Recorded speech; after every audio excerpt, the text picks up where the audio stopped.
আসসালামু আলাইকুম। দীর্ঘ অসুস্থতার পরে আবারও আপনাদের সামনে আসলাম আজ কিছু কথা বলবো বলে। প্রথমে 1952 সাল, 69, 71, 2024 সকল যারা দেশ রক্ষা বা দেশের জন্য যারা প্রাণ দিয়েছেন তাদের আত্মার শান্তি কামনা করি, এবং যারা ন্যায়ের পক্ষে কথা বলেছেন বা এই দেশের স্বার্থে কথা বলছেন, বিশেষ করে ইদানিং সম্প্রতিকালে যিনি যাকে মারা হয়েছে সেই ওসমান হাদি সহ সকলে আত্মার শান্তি কামনা করছে। এবং শুরুতেই বলে নিচ্ছি যে আসলে ওসমান হাদির মতো যারা এই সমাজের জন্য বা নিজের স্বার্থকে চিন্তা না করে যারা সকলের যে ভুলগুলো ধরিয়ে দিয়ে দেশকে সুন্দর পথে এগিয়ে নেওয়ার জন্য কথা বলেছে, সেই ওসমান হাদির বিচারের দাবি জানিয়ে আজকে কথা বলা শুরু করছি।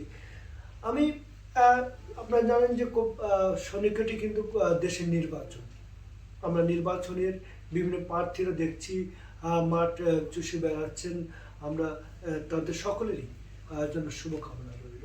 তবে এখানে একটি কথা বলতে হয়, আপনারা যারা নির্বাচন করছেন, যারা আগামী দিনে দেশের নেতৃত্ব দিবেন, আচ্ছা আপনারা কি নিয়ে কথা বলছেন, কার জন্য কথা বলছেন, কিসের কথা বলছেন, দেশের জন্য কথা বলছেন?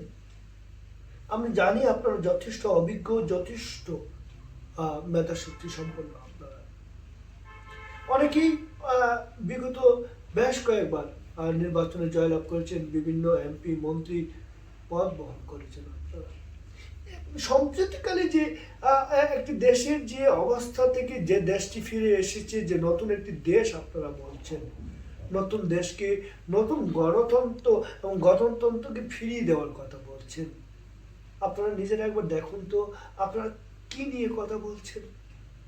ঘুরে ফিরে একই, আপনারা দোষারোপের রাজনীতি যাকে বলে সেটাতেই চলে যাচ্ছেন।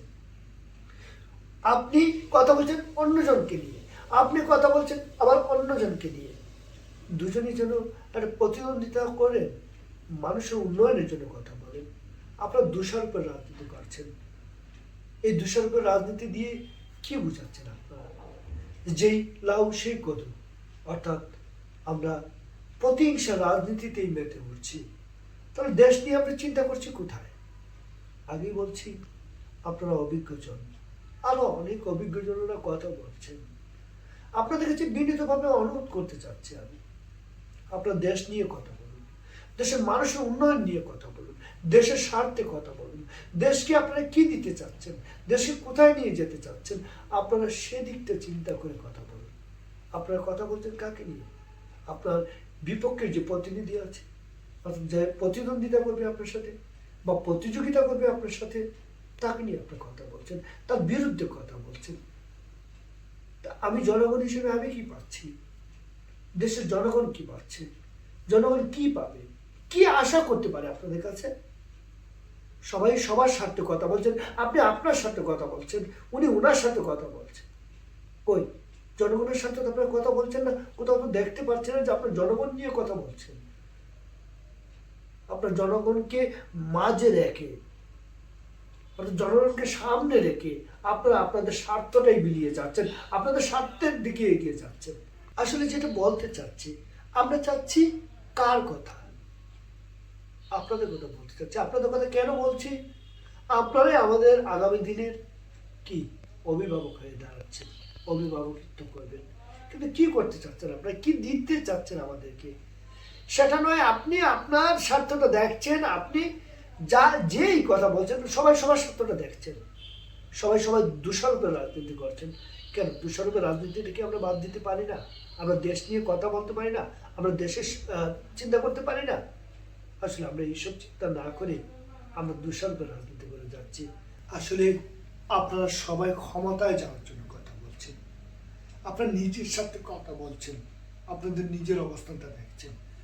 এখানে অনেকেই কিন্তু দেশের সাথে কথা বলেছিলেন, অনেকেই কিন্তু দেশ নিয়ে কথা বলেছিলেন, জনগণের জন্য কথা বলেছিলেন। কোথায় গেল আপনাদের জনগণের স্বার্থের কথা বলা? আজ আপনি যখন যাচ্ছেন, আপনি যখন চাচ্ছেন নিজের স্বার্থটাকে প্রাধান্য দিয়েই, জনগণ কিছুই না, জনগণকে আপনারা সব সময় ব্যবহার করেছেন। প্লিজ আপনারা জনগণকে ব্যবহার না করে জনগণের উন্নয়নে কাজ করুন, দেশের উন্নয়নে কাজ করুন। নিজের স্বার্থকে বিসর্জন দিয়ে, যেমন উসমান হাদির কথা আবারও আনতে হচ্ছে, সে কিন্তু প্রতিটা মুহূর্তেই দেশের জন্য কথা বলেছে, জনগণের জন্য কথা বলেছে, দেশের স্বার্থে কথা বলেছে। তবে সে কথা বলেছে দেশের জন্য, দেশের মানুষের জন্য। তাই বলবো, আপনারা সবাই যে যেভাবে কথা বলেছিলেন, সেই সময় যারা দেশের জন্য কথা বলেছিলেন, আজকে দেশের স্বার্থ কিন্তু আপনারা ছেড়ে দিয়েছেন, আপনারা আপনাদের স্বার্থকে গুরুত্ব দিয়েছেন। একটু ভেবে দেখবেন, সবাইকে বলছি। তাই বলবো, দেশ নিয়ে কথা বলুন। সবাই ভালো থাকবেন। আসসালামু আলাইকুম।